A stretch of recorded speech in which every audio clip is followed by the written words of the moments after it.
उन्हाळा स्पेशल खट्टी मिठी खानदेशी कैरींची भाजी।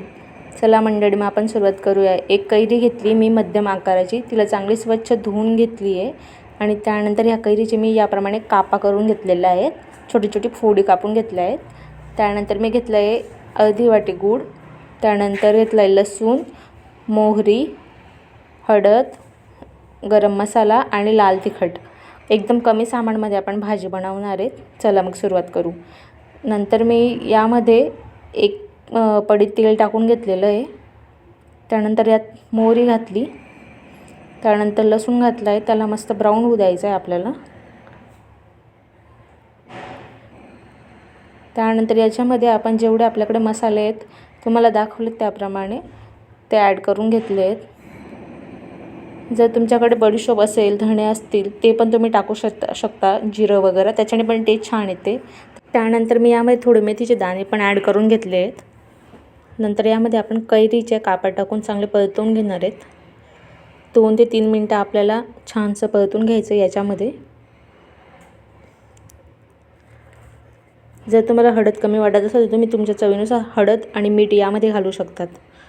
आता मला जेवढं मीठ हवं आहे तेवढं मी यामध्ये ॲड करून घेतलं आहे, तुम्ही तुमच्या चवीनुसार यात मीठ ॲड करा।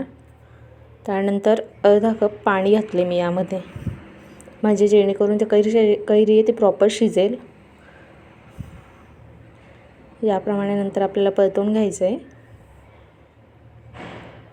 आता मी यामध्ये जो आपण गूळ घेतलेला आता अर्धा वाटी तो मी याच्यामध्ये घालणार आहे। यांना चांगलं मिक्स करून घ्यायचं आहे। आता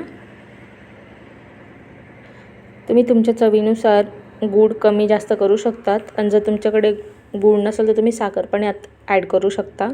फक्त एवढं आहे की याचा कलर थोडासा ब्राउनिश येतो आणि साखरेचा कमी येतो, पण टेस्ट दोघांची सारखीच असते। पण गूळ असेल तर गूळच घाला, शरीरासाठी उत्तम असतो गूळ। याप्रमाणे नंतर आपल्याला चांगलं शिजवून घ्यायचं आहे। कमीत कमी 3 ते 4 मिनटं चांगलं शिजवून घ्यायचं आहे आपल्याला मोठ्या आचेवर, आणि याप्रमाणे कन्सिस्टन्सी येईल तोपर्यंत आपल्याला शिजवून घ्यायचं आहे। तुम्ही बघू शकता आपली भाजी किती सुंदर झालेली आहे। अशी घट्ट होऊ द्यायची आहे, आणि लहान मुलांना खूप आवडते ही भाजी आणि शरीरासाठी पण चांगली असते। मी तुम्हाला दाखवते आता, बघा आपली भाजी किती सुंदर आणि टेस्टी झालेली आहे। तुम्ही ही भाजी कोणत्याही स्वयंपाकासोबत उन्हाळ्यात तोंडी लावायला खाऊ शकता। ही भाजी फ्रीजमध्ये 2 ते 3 दिवस छानशी राहते। लहान मुलं पण खूप आवडीने खातात ही भाजी।